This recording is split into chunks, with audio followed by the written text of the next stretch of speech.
Bueno, buenos días. Mi nombre es Mario Samudio, soy docente del Servicio de Anestesia de la Universidad de Antioquia. Hoy tenemos el gusto de presentarles a la doctora Laura Andrea Herrera y al doctor Juan Luis Ramírez, se me está olvidando tu apellido, quienes van a presentar su trabajo de grado titulado Intubación tracal a ciegas con dispositivo suprapótico ERQ.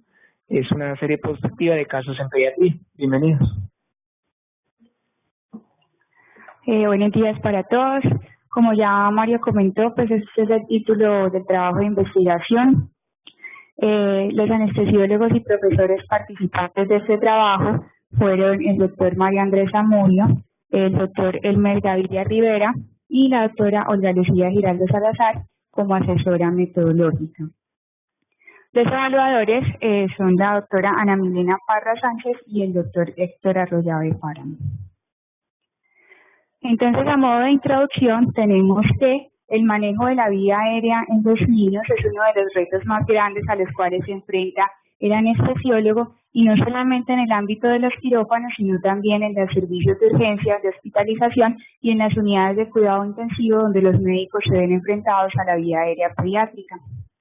Como bien sabemos, existen diferencias anatómicas y fisiológicas entre la vía aérea del niño y del adulto que predisponen a dificultades en el manejo de la misma, y entre los mismos subgrupos etarios pediátricos existen diferencias tanto anatómicas como fisiológicas. Cuando hay complicaciones relacionadas al manejo de la vía aérea, estas generalmente son de gran importancia, en la mayoría de los casos prevenibles, y el hecho de que una situación de estas pudiera terminar en hipoxemia grave, en muerte o en secuelas neurológicas a largo plazo, hace necesario que contemos con un dispositivo que sirva como herramienta de rescate de la vía aérea, sobre todo en los escenarios donde no se cuenta con el entrenamiento para la intubación guiada por fibrobroncoscopia a través de un dispositivo supraglótico. Este es el principal motivo entonces por el cual decidimos realizar este trabajo de investigación. Los reportes de mala práctica anestésica han demostrado que un 43% de los eventos adversos en los niños son de origen respiratorio. De estos eventos, un 20% de los casos corresponden a ventilación inadecuada y otro 14% corresponden a un conjunto de intubación esofágica, intubación difícil y obstrucción de la vía aérea. El POCA-2, el registro de paro cardíaco perioperatorio publicado en el año 2007, demostró que un 27% de los paros cardíacos en niños eran de origen respiratorio, y en este grupo teníamos pacientes que presentaban inadecuada ventilación u oxigenación, intubación difícil e intubación esofágica o monobronquial. Como podemos ver en esta imagen, entonces contamos con diferentes dispositivos supraglóticos para la permeabilización de la vía aérea, tanto en niños como en adultos, dispositivos de primera generación, segunda generación, algunos de tercera generación, pero a diferencia de lo que sucede en adultos, actualmente no contamos con un estándar de referencia para intubación a ciegas en la población pediátrica, como lo es la máscara Fast Track en los pacientes que pesan más de 30 kilos. Entonces, quisimos realizar este estudio en busca de ese dispositivo ideal que permita el rescate de la vía aérea en los escenarios, no solamente del quirófano, sino, como ya dije, en diferentes situaciones o servicios donde los médicos se vean enfrentados a una vía aérea difícil. Vamos a hablar entonces un poco de la máscara laringea ERQ. Fue creada o ideada por James Cook y viene disponible en 3 versiones. La primera, resaltada porque fue la que utilizamos en este estudio, es la versión estándar con balón inflable. Tenemos también la ERQ autopresurizada, que tiene un mecanismo muy similar en su funcionamiento al de la Aigel sin balón inflable. Y tenemos la ERQ con bloqueador esofágico, que es un dispositivo que tiene canal de aspiración gástrica y en su extremo distal un balón que queda posicionado en el extremo esofágico superior y que impide o anula casi que por completo el riesgo de broncoaspiración. Esa ERQ con bloqueador esofágico no está disponible en tamaños pediátricos. Entonces, observemos en esta imagen como las características al grosso modo de la máscara ERQ. Vemos que tiene un conector removible en su parte más proximal con un mecanismo de rosca que le permite un mejor ajuste al tubo respiratorio. El conector viene en un código de colores según el tamaño de la máscara y hay que retirarlo para hacer la intubación a través del dispositivo. Viene unido al tubo respiratorio, de modo que pues no es factible que se extravíe. El tubo respiratorio, como podemos observar, sigue la curvatura de la vía aérea de los pacientes. Es un tubo corto y ancho, y el hecho de ser corto permite una mayor facilidad en el retiro de la máscara en caso de lograrse la intubación a través de la misma. Tenemos el balón piloto para el inflado de la almohadilla, y en la almohadilla como tal vemos que hay varias partes importantes. En primer lugar, un borde posterior que queda posicionado en la base de la lengua, es ancho y permite un adecuado sello del dispositivo a ese nivel. Tenemos un agujero auxiliar que permite una distribución más uniforme del flujo de aire. Tenemos esta área de la almohadilla que se llama rampa de elevación, que tiene una forma similar a la forma de omega del epiglotis y permite posicionar la epiglotis de modo que no obstruya la entrada a la glotis. Tenemos el agujero de ventilación, que es un agujero amplio, no tiene rejillas, no tiene divisiones y está ubicado de tal manera que el tubo que pase a su través se dirija hacia la entrada glótica. Y finalmente, las crestas de la almohadilla que quedan posicionadas en la porción anterior y superior del esófago, de modo que el riesgo de broncoaspiración también se disminuye de manera significativa. Entonces, ¿por qué escogimos la máscara laringea Airq? En diferentes publicaciones y estudios, Airq ha demostrado ser un dispositivo con buen desempeño en cuanto a la facilidad y los tiempos de inserción, las presiones de sello que logra, la ventilación pulmonar, y se ha demostrado ser un buen dispositivo como conducto para la intubación guiada por fibrobroncoscopia.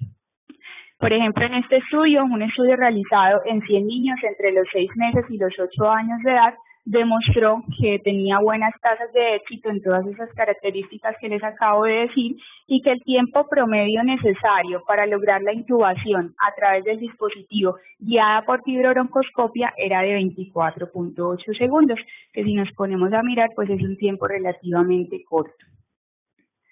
Este estudio quiso comparar la máscara Airq con la máscara laringea flexible en una población de 50 niños, clasificación ASA 1 y 2, con menos de 10 kilos.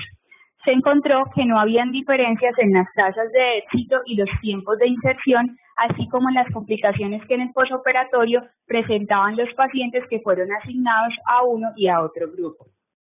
Se encontró que Airq logra unas presiones de sello mucho mejor comparado con la máscara laringea flexible. Vemos que para Airq en promedio unas presiones de sello de 21, más o menos 6 centímetros de agua, mientras que para la máscara laringea flexible unas presiones de sello de 17, más o menos 4 centímetros de agua. Y definitivamente las visiones fibroscópicas a través de la máscara son mucho mejores con la Airq que con la máscara laringea flexible. Entonces, como vemos acá, se logró una buena visión en el 84% de los pacientes en quienes se utilizó Airq versus un 48% de los pacientes con buena visión del grupo de la máscara laringea flexible. Y pues no podía faltar el estudio donde se compara la máscara Airq con el estándar de referencia de intubación a ciegas en los adultos, que es la máscara FastTrack. Este fue un estudio que fue publicado en el año 2011 y se quiso evaluar la tasa de éxito de ambos dispositivos para intubar a ciegas 154 adultos que iban a ser llevados a cirugía electiva. Vemos entonces que con la máscara Airq hubo una tasa de éxito del 77% al segundo intento de intubación a ciegas versus un 99% de éxito al segundo intento con la máscara FastTrack. Además, estos autores hicieron un tercer intento de intubación guiado por fibrobroncoscopia a través de ambos dispositivos, demostrando que el éxito de intubación guiado por fibro fue del 95% para Airq y del 100% para la máscara FastTrack. Como podemos observar, si bien las tasas de éxito en Airq no superan las de la máscara FastTrack, que es el estándar de referencia, sí se acercan mucho y los diferentes estudios han demostrado un buen desempeño del dispositivo para intubación por fibrobroncoscopia. Entonces, nosotros creemos que estos datos pueden de alguna manera extrapolarse a la población pediátrica y en el contexto de intubación a ciegas.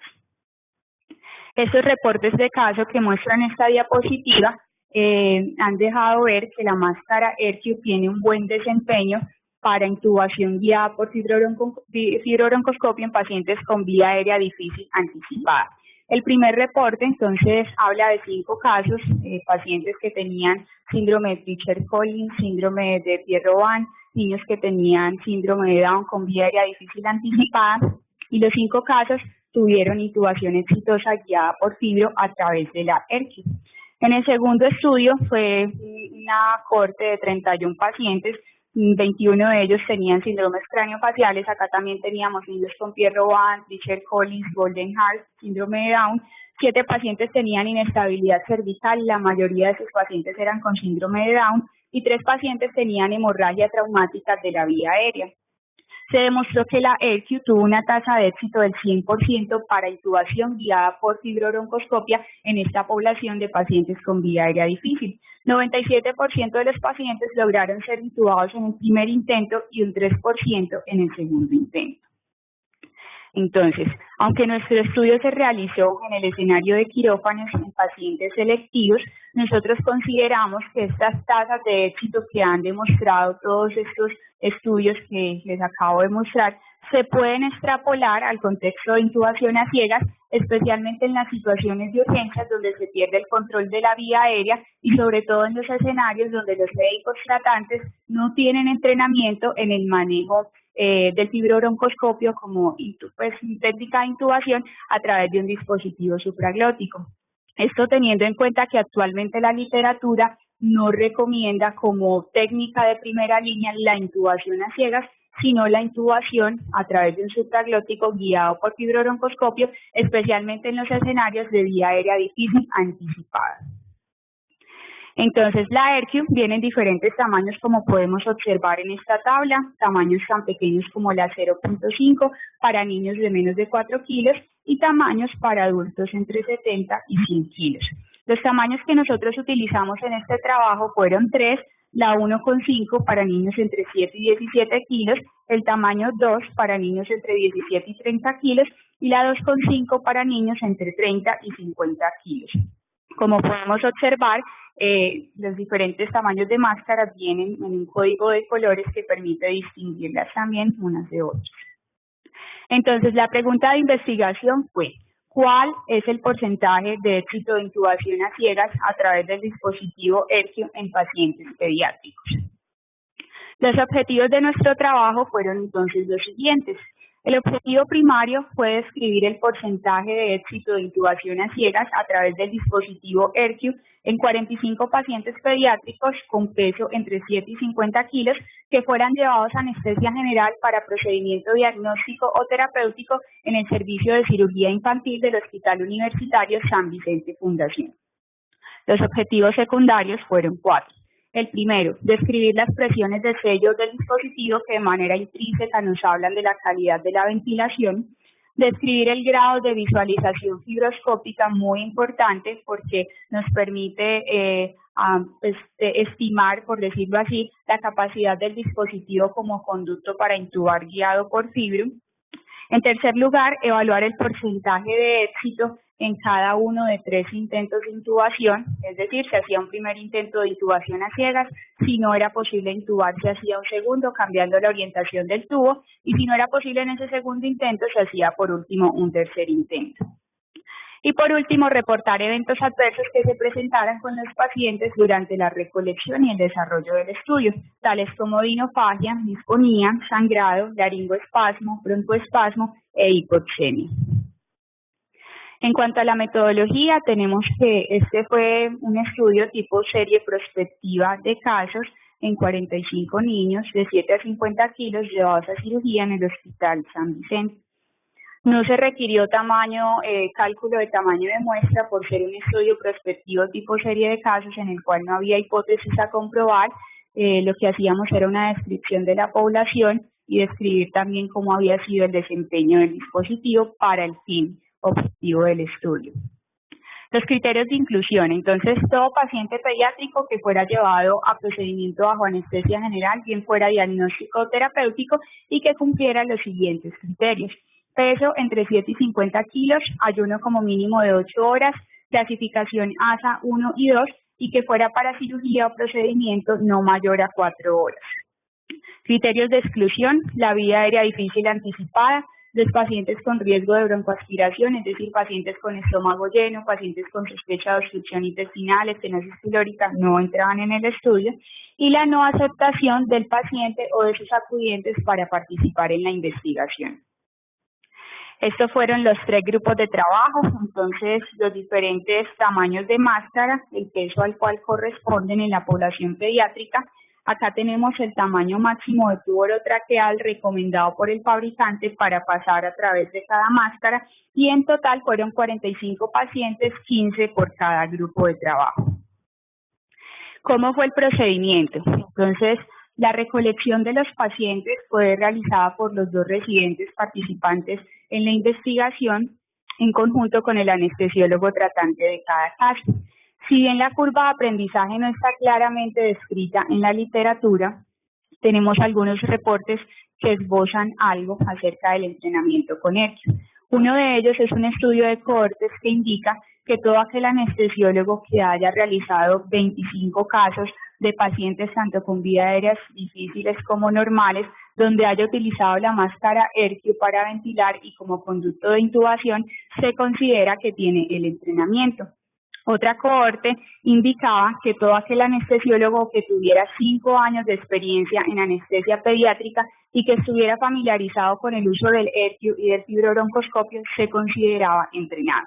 Entonces nosotros lo que hicimos fue un entrenamiento previo en el laboratorio de simulación de la Universidad de Antioquia, insertando la máscara en diferentes modelos pediátricos, por decirlo así. Se evaluaba la visión fibroscópica a través de la máscara y se hacían los respectivos intentos de intubación a ciegas. En total, cada uno hizo 25 casos de ese entrenamiento. Una vez seleccionado el paciente con los criterios de inclusión, se explicaba al acudiente acerca de la participación en el estudio, se les hablaba pues de las consideraciones éticas y procedíamos a firmar el consentimiento informado. La inducción anestésica, bien fuera inhalatoria o venosa, y la monitoría quedaba a criterio del anestesiólogo tratante. ¿Cómo fue la técnica de inserción?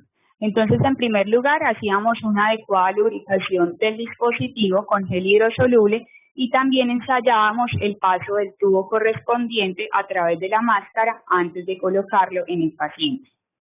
Insertábamos la máscara siguiendo su curvatura, que coincide con la misma curvatura de la vía aérea de los pacientes, hasta sentir la resistencia que ocurre cuando llegamos a la hipofaringe, y una vez posicionada la máscara, verificábamos que el bloqueo de mordida que está señalado en el tubo respiratorio se encontrara a nivel de los incisivos del paciente. Se inflaba la máscara con la cantidad recomendada por el fabricante para cada tamaño y con un manómetro de presión verificábamos que dicha presión estuviera entre 20 y 30 centímetros de agua, que es lo recomendado para evitar lesiones. Seguidamente evaluábamos la presión de sello o la presión de fuga. ¿Cómo se evaluaba? Entonces cambiábamos el interruptor de ventilador a bolsa, colocábamos la válvula APL cerrada a 70 centímetros de agua y un flujo de oxígeno a 3 litros por minuto y nos fijábamos en la aguja del manómetro de presión. En el momento en que esa aguja se estabilizara, que casi siempre coincidía con una fuga audible, ese momento lo registrábamos ese valor como la presión de sello.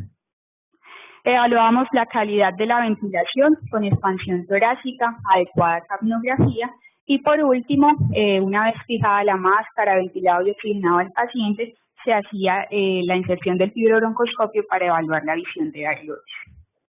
En el año 2011, estos autores publicaron un artículo donde escribían de manera muy gráfica las 5 visiones posibles que se pueden, digamos, obtener cuando se inserta un fibrobroncoscopio a través de la máscara ERCIO.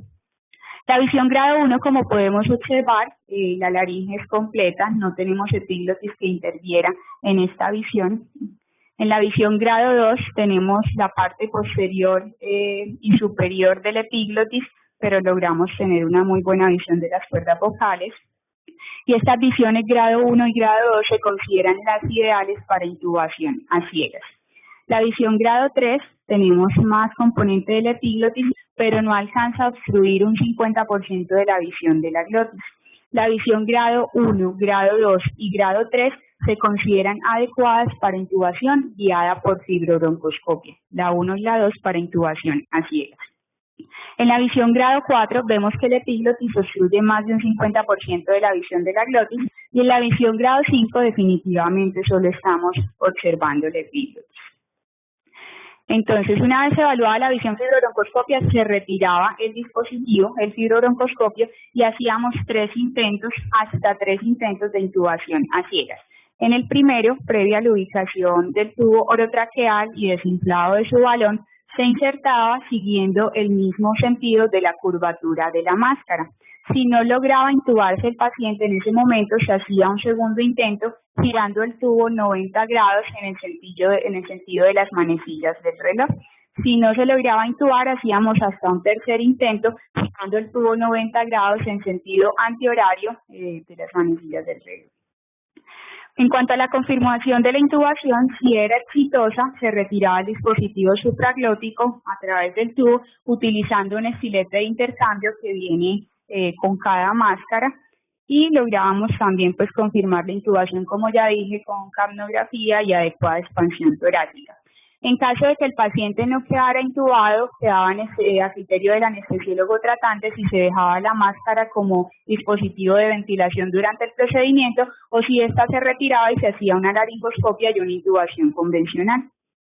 Los pasos finales entonces fueron la evaluación de complicaciones, se registraron los datos en el formato correspondiente y se hizo limpieza y esterilización de todos los equipos según el protocolo institucional. En cuanto al análisis estadístico, las variables cualitativas fueron analizadas en frecuencias y proporciones y las cuantitativas se analizaron con medias. Quisimos evaluar entonces el porcentaje de intubación a ciegas global, el porcentaje de intubación en cada uno de los tres intentos descritos, el porcentaje de cada grado de visión fibroscópica de la glotis, las presiones de sello de cada dispositivo y la presión de sello en promedio de todos los dispositivos, y se hizo un análisis y descripción del porcentaje de cada una de las complicaciones de las que ya hablamos. Finalmente, una vez terminada la investigación, se aplicó estadística descriptiva y se hizo interpretación de los resultados. ¿Cuáles eran los resultados que esperábamos? Entonces, nosotros esperábamos que hubiese un buen desempeño del dispositivo Erkium para intubación a ciegas en la población pediátrica con vía aérea normal, teniendo en cuenta toda la literatura que avala el uso de este dispositivo y que ha demostrado unas tasas de éxito buenas en cuanto a presiones de sello, ventilación y visualización fibroscópica. Y teniendo en cuenta además que este dispositivo que permita buenas tasas de éxito de intubación a ciegas no ha sido encontrado en la población pediátrica. Si esto fuera así, es decir, que Erkium mostrara una tasa de éxito muy buena, el siguiente paso sería la realización de ensayos clínicos y ampliar el grupo etario a pacientes neonatos y lactantes de menos de 7 kilos que no fueron incluidos en este trabajo, dado la poca frecuencia de este grupo de pacientes que sean ASA 1 y ASA 2 y que sean llevados a cirugía en el servicio donde estamos trabajando. En cuanto al presupuesto, las máscaras Erkium que se utilizaron fueron un aporte de la casa fabricante, sin embargo declaramos no tener conflicto de intereses. Resultados. Entonces, en total se incluyeron 45 niños con un peso entre 7 y 50 kilos, estaban divididos entre grupos de peso, 15 niños por cada grupo, y esta es la tabla número 1 de características basales de los pacientes en los 3 grupos. Vemos la descripción acerca de los pacientes según el género masculino o femenino en cada uno de los grupos y según el ASA 1 y 2 en cada uno de los grupos.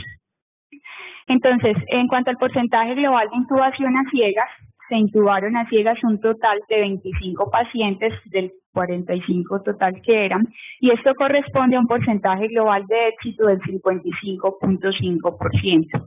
Acá discriminamos el porcentaje de éxito según cada tamaño de máscara, vemos un porcentaje global del 55%, el éxito al primer intento de intubación fue del 56%, al segundo intento del 16%, y una tasa de éxito de intubación a ciegas al tercer intento del 28%. Se cumplió para los 3 tamaños de dispositivo que la mayoría de los pacientes eran intubados en el primer intento. Y como podemos observar, un 73.3% de los pacientes intubados correspondían al grupo de pacientes entre los 17 y 30 kilos en quienes se utilizó el tamaño de máscara número 2.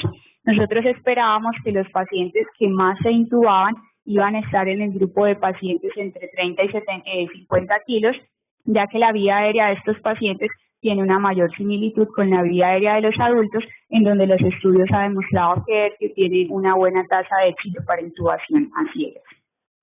Las presiones de sello fueron alrededor de 17 centímetros de agua para la ERQ 1,5, 15.4 centímetros de agua para la número 2 y alrededor de 21 para la número 2,5, con un promedio total de presiones de sello de 17.7 centímetros de agua.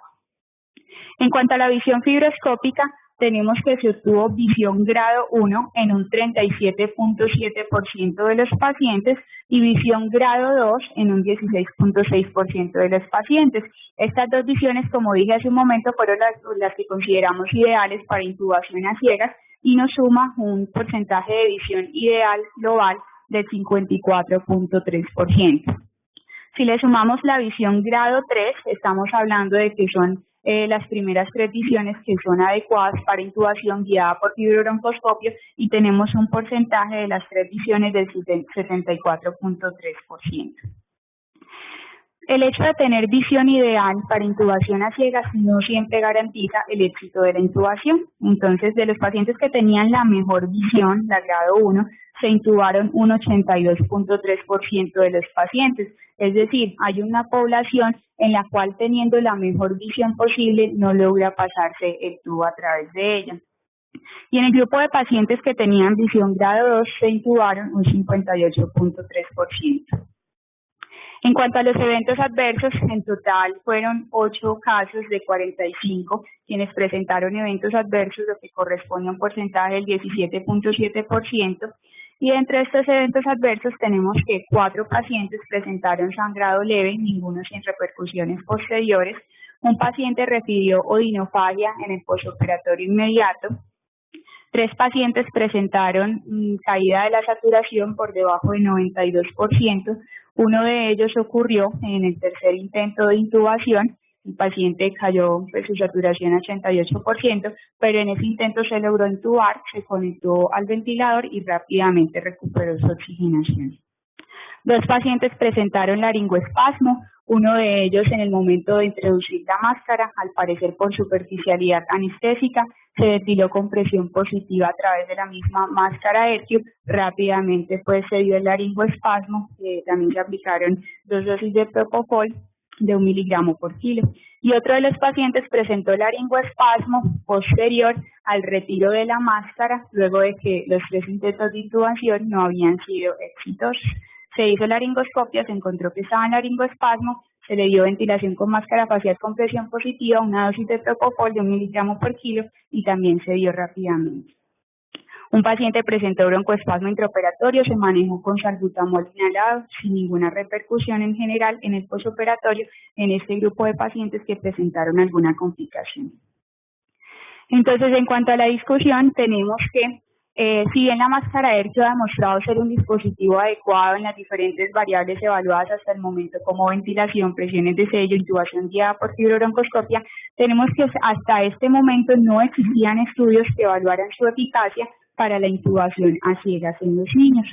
Que del total de pacientes intubados, que fueron un 55.5%, un 73% de los pacientes estaban en el grupo de 17 a 30 kilos, que corresponde al tamaño de ERQ número 2. Nosotros esperábamos, como ya dije, una mayor tasa de éxito en el grupo de pacientes que se acerca más al peso de los adultos, los pacientes entre 30 y 50 kilos. Este estudio, que fue realizado por el mismo grupo de investigación previamente, quiso evaluar como el mismo objetivo, pero con el dispositivo supraglótico Aigel. Fue una serie prospectiva de casos en pediatría de intubación a ciegas a través de Aigel, en este momento en proceso de publicación. Fueron 40 pacientes ASA 1 y 2 con peso entre 2 y 35 kilos y Aigel demostró un porcentaje global de intubación a ciegas del 23%, o sea, más o menos la mitad del porcentaje que demostró ERQ para este fin. Y 50% de los pacientes intubados estaban con peso entre 25 y 35 kilos, que corresponde al grupo de pacientes más grandecitos de esa cohorte.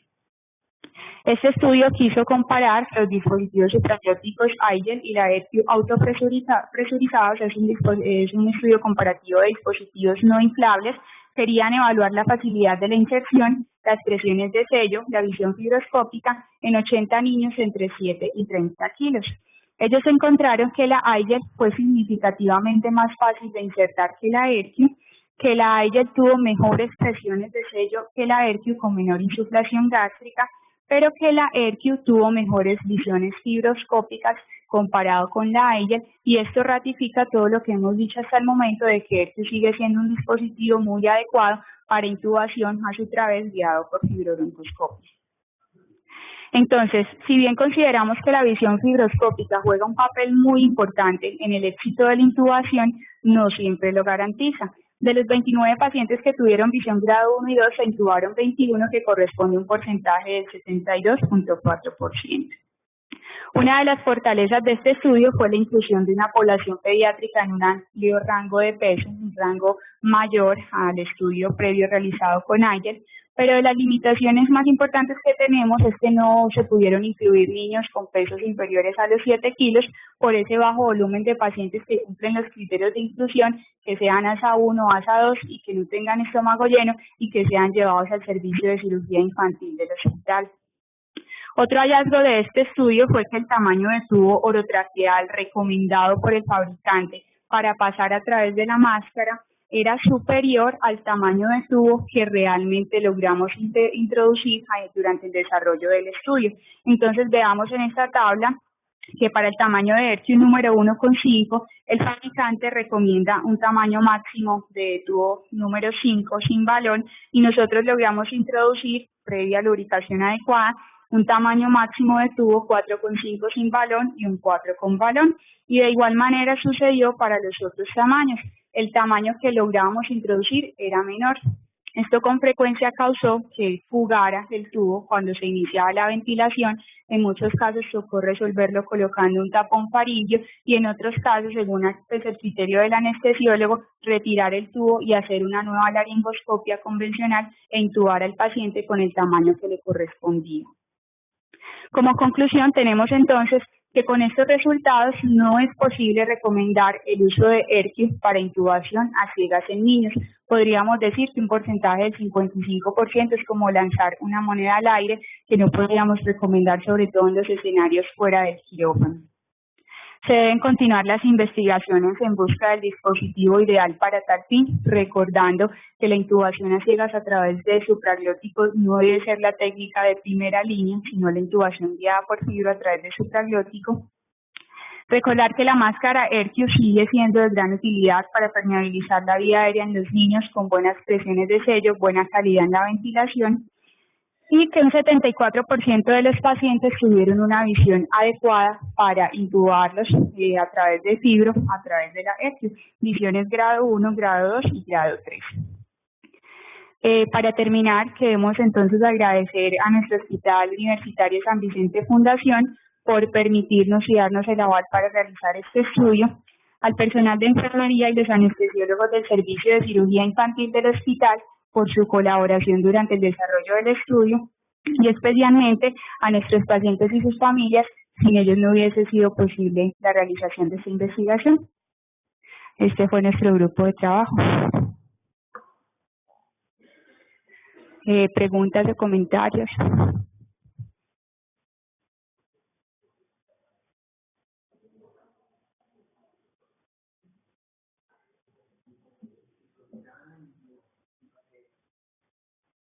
Bueno, entonces,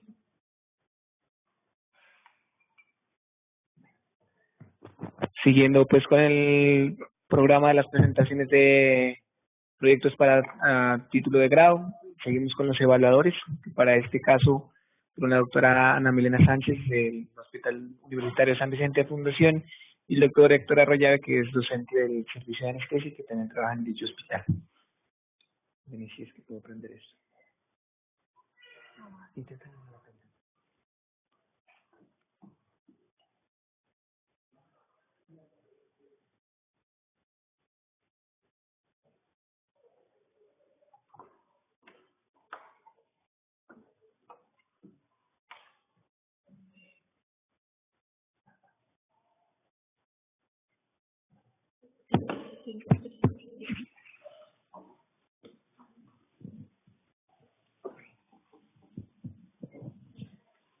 Buenos días. Bueno, dos cositas. La primera es respecto a en la parte de la metodología, pues Laura, que no lo nombraste, pero yo al poder revisar el trabajo tenía como una sugerencia para futuros estudios, es que evaluando las complicaciones que hubo en la inserción del dispositivo y en la manipulación de la vía aérea, tú nombraste pues que hubo 2 casos de laringoespasmo, ¿cierto?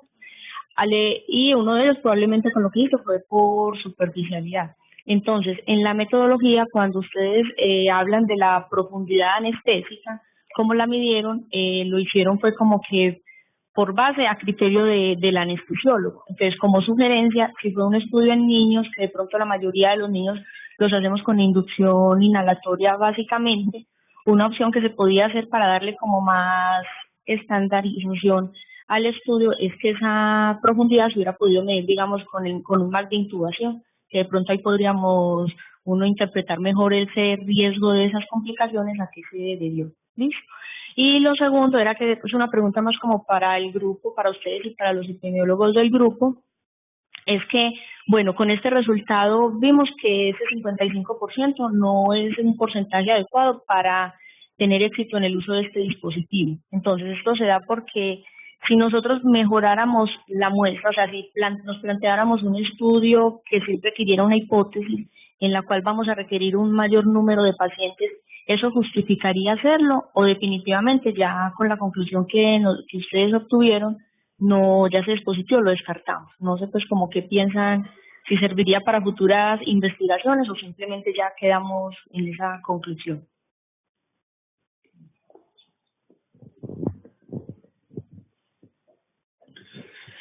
Pues, profe, la verdad, con esa tamaño de muestra, lo que logramos pues es que pues uno piensa que no debería ser suficiente, que con este estudio es suficiente, porque es que un 55% para pues para uno recomendar una intubación a ciegas es un cara y sellazo. Entonces, normalmente uno para recomendar un dispositivo supraglótico para intubación a ciegas debe ser más del 90% el éxito de la intubación con los 3 intentos. Y este apenas llega un 50%. Yo creo que haciendo el tamaño de muestra no vamos a lograr pues llegar a ese valor pues, de éxito de intubación a ciegas.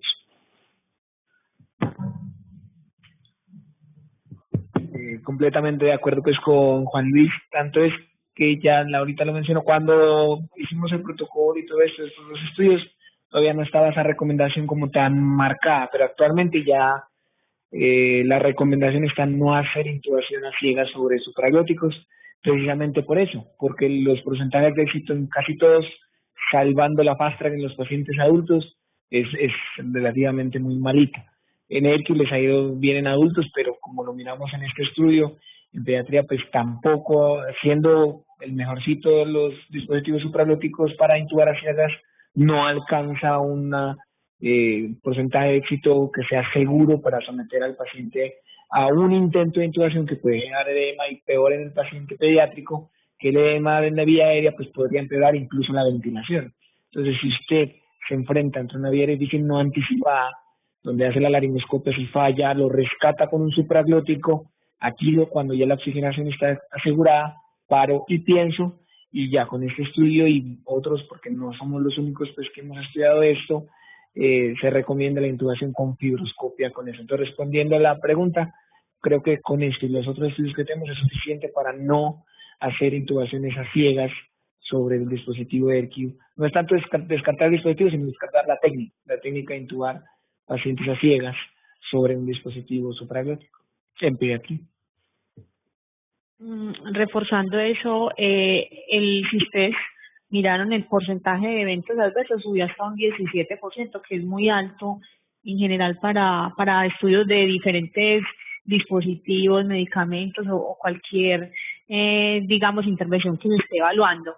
Entonces, es demasiado alto para ustedes. Es que vamos a hacer un estudio con mayor número de pacientes porque hay mucho riesgo con ese porcentaje. Y además de eso, pues si nos hubiera dado de pronto entre un 70, un 80% como ese desempeño, pues uno pensaría que de pronto mejorando el tamaño de muestra se podría también mejorar el rendimiento, pero es que 55, lo que dijo Juan Luis, es como un caricello. Dale.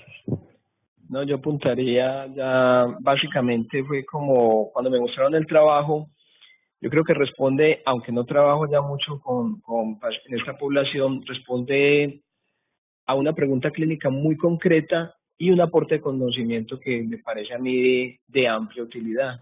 Aunque en este caso fue digamos, entre comillas, un resultado negativo, es un aporte muy valioso porque le da elementos y herramientas de trabajo a los anestesiólogos que trabajan con esta población para tomar decisiones clínicas prácticas y concretas.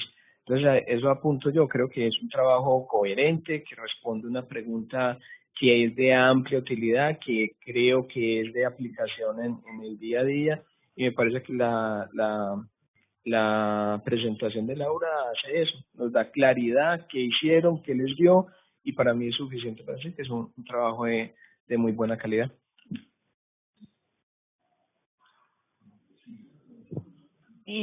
Vamos a darle la palabra al público, doctor Elkin Cardona, y luego ya a los asesores del doctor Elmer Gaviria.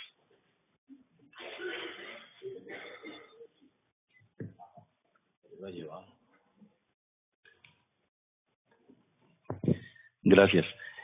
Yo creo que en el trabajo pues hay un elemento como de contaminación, me parece a mí, es haber incluido pacientes mayores de 30 kilos, porque como todos sabemos, más o menos en la edad de 8 años la vía aérea de los niños deja de ser niños y se vuelve como los adultos, y normalmente un niño de 8 años no alcanza los 30 kilos, entonces sería un poco más concluyente el trabajo. Si se trata de sacar conclusiones en cuanto a la población pediátrica, yo diría excluir ese porcentaje, ese tipo de pacientes. Al contrario de lo que la conclusión que nos presenta Laura de que el trabajo muestra que no es adecuado para intubación y que no justificaría hacer otros trabajos, yo percibo lo contrario, porque es que si hay trabajos que comparan o muestran, no sé con qué calidad metodológica, que este dispositivo en adultos tiene un éxito de intubación a ciegas del 79%. Y en este grupo, los pacientes de ese peso, o sea, mayores de 30 kilos, el porcentaje de intubación fue muy bajo, mucho más bajo que eso. Yo pensaría más que es un problema de la técnica de las personas que realizaron el manejo de la vía aérea. O sea, si hay trabajos que muestran que el 79% es un éxito en pacientes mayores de 30 kilos y en este no se logró reproducir eso, yo pensaría que justificaría hacer trabajos con grupos etarios pediátricos, pero de pronto mejorando las técnicas del manejo del dispositivo, al menos que traten de replicar los resultados que ya existen. Personalmente creo que el trabajo es insuficiente como para concluir de que ese dispositivo no deba ensayarse en la población pediátrica para intubación. No sé, Laura, si tengan igual Luis algún comentario con lo que plantea el profesor Elkin o... Como ya dije hace un momento, nosotros esperábamos una mayor tasa de éxito en esa población. Sin embargo, también hay que tener en cuenta que en ese grupo solamente fueron 15 niños, entonces si bien el total de pacientes fueron 45, solamente en ese grupo de 30 a 50 kilos trabajamos con 15 niños. Lo otro es que no sabemos que los estudios que se han realizado en adultos para evaluar la EQ, su tasa de éxito para intubación a ciegas, no está descrito, digamos, como el peso de los pacientes o la edad de los pacientes o los tamaños que se utilizaron en los pacientes adultos. Quizás hayan sido tamaños mucho mayores a los que utilizamos en este estudio. Bueno, muy buenos días, Elmer Gaviria. Voy a hacer varios comentarios. En primer lugar, cuando uno plantea una pregunta de investigación para tratar de resolver un problema de intubación a ciegas en pacientes electivos ASA1, ASA2, lo que está buscando es precisamente encontrar un dispositivo ideal para que le ayude en aquellas situaciones en las cuales hay criterios de vía aérea difícil, anticipada, no en el paciente precisamente electivo ASA1, ASA2. En ese sentido, el primer comentario que quiero hacer es el siguiente. si ustedes se dan cuenta, hoy existe un dispositivo en adultos que logra tasas de éxito casi del 100%, es decir, con una buena curva. La máscara laríngea de intubación, la Fast Track, logra un éxito del 99%. O sea, nos está resolviendo la situación para aquellos pacientes que tienen vía aérea difícil anticipada y criterios en los cuales se puede utilizar un dispositivo supraglótico para intubación. Cuando ustedes ven lo que han mostrado los estudios en adultos con la ERQ, tiene un porcentaje de éxito del 77%. Eso de entrada, cuando nosotros tratamos de extrapolarlo a la población pediátrica, nos está diciendo que la ERQ no es el dispositivo de elección en pacientes adultos, que el dispositivo de elección en pacientes adultos es la máscara laríngea de intubación como dispositivo supraglótico para intubación. ¿Cuál es el problema en pediatría? En pediatría es que no está resuelta la situación, y por eso la pregunta. Y entonces voy con lo que planteaba el profesor Elkin Cardona, de que puede ser curva de aprendizaje, pueden ser muchas cosas, pero uno sí tiene algo predictor que le dice que el éxito con ese dispositivo para intubación en paciente pediátrico no va a lograr ese éxito posiblemente, porque tampoco lo lograron en pacientes adultos del 100%. Sin embargo, cuando usted analiza y discute con personas expertas en vía aérea y que se dedican a la población pediátrica, el doctor Hernando de Salto en Estados Unidos ha dedicado a eso, y Hernando dice claramente que hoy, para él, y ojo que esto hay que validarlo, obviamente esto hay que validarlo con trabajo de investigación, la ERQ es el dispositivo de elección supraglótico para permeabilización de la vía aérea, es decir, para oxigenación y ventilación, no para intubación, superior a la máscara laríngea clásica. Entonces, ahí hay algo que incluso habría que corroborar en la literatura. Entonces, encontrar estos datos a uno, si bien uno esperaba que con los resultados de la ERQ como método de permeabilización supraglótica eran tan altos, uno esperaba que con este rediseño de dispositivo, buscando la intubación, el éxito hubiera sido más alto. Entonces, cuando Laura muestra y Juan Luis muestran los resultados, uno decir de que tiene un porcentaje de éxito de visualización, grado 1, grado 2 del 54% y grado 1, 2, 3 del 70%, ahí ya le está diciendo que si bien ese dispositivo, y a veces podría ser una pregunta de investigación, si bien ese dispositivo le sirve como método con un porcentaje relativamente alto para intubación con fibrobroncoscopio, para la parte de intubación a ciegas, porque es que ¿por qué buscamos esto? Hombre, porque es que no todo el mundo en un hospital de baja complejidad, donde se hagan pacientes ASA 1 o ASA 2, no todo el mundo cuenta con los dispositivos de fibra óptica. Y entonces a esa población es la que tenemos que tratar de proteger, no la que ya tenemos protegida con los dispositivos.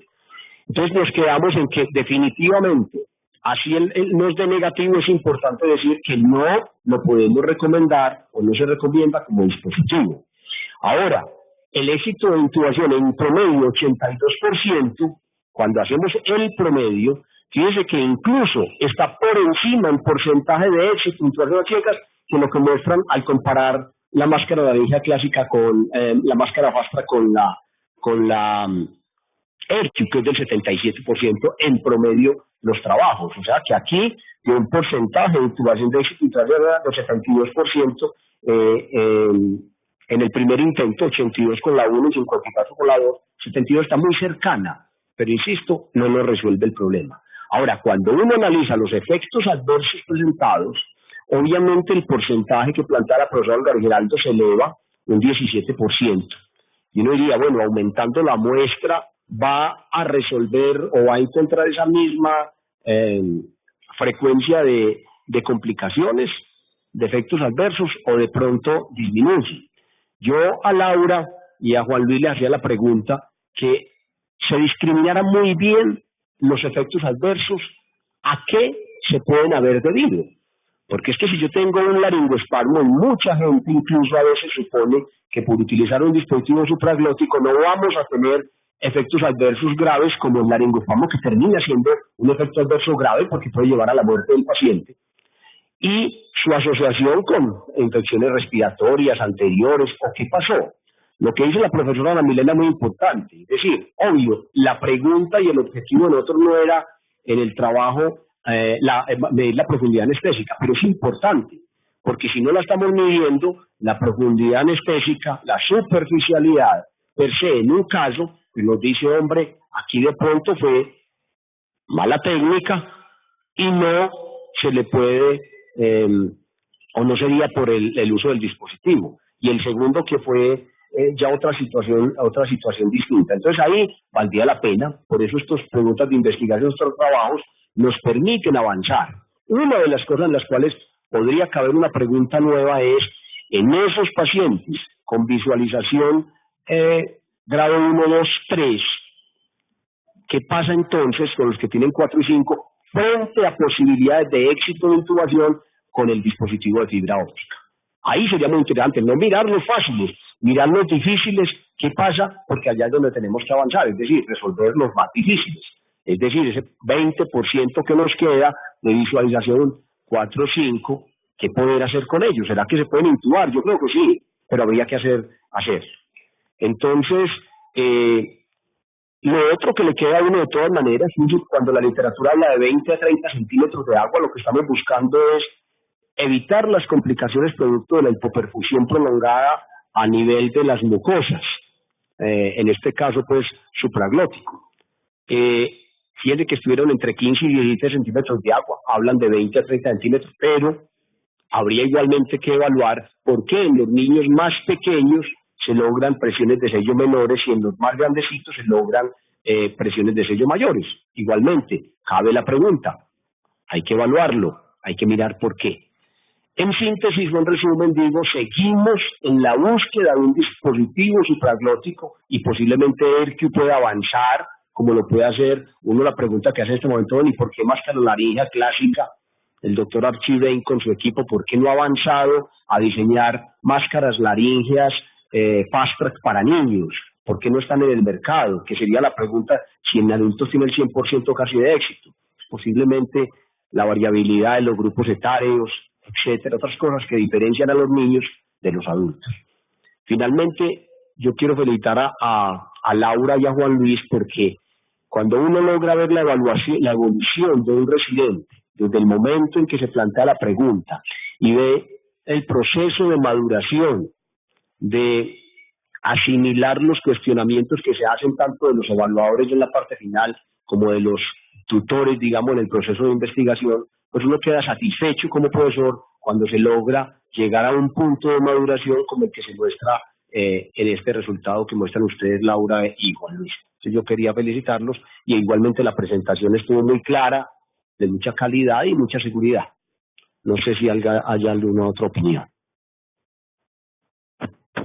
Bueno, muchas gracias a todos. Para terminar, pues, este estudio, como ya muchos saben, se llevó al concurso de póster del Congreso de Anestesiología que se realizó recientemente en Barranquilla, obteniendo el primer puesto en este concurso, un mejor trabajo de investigación. Gracias a todos por la asistencia.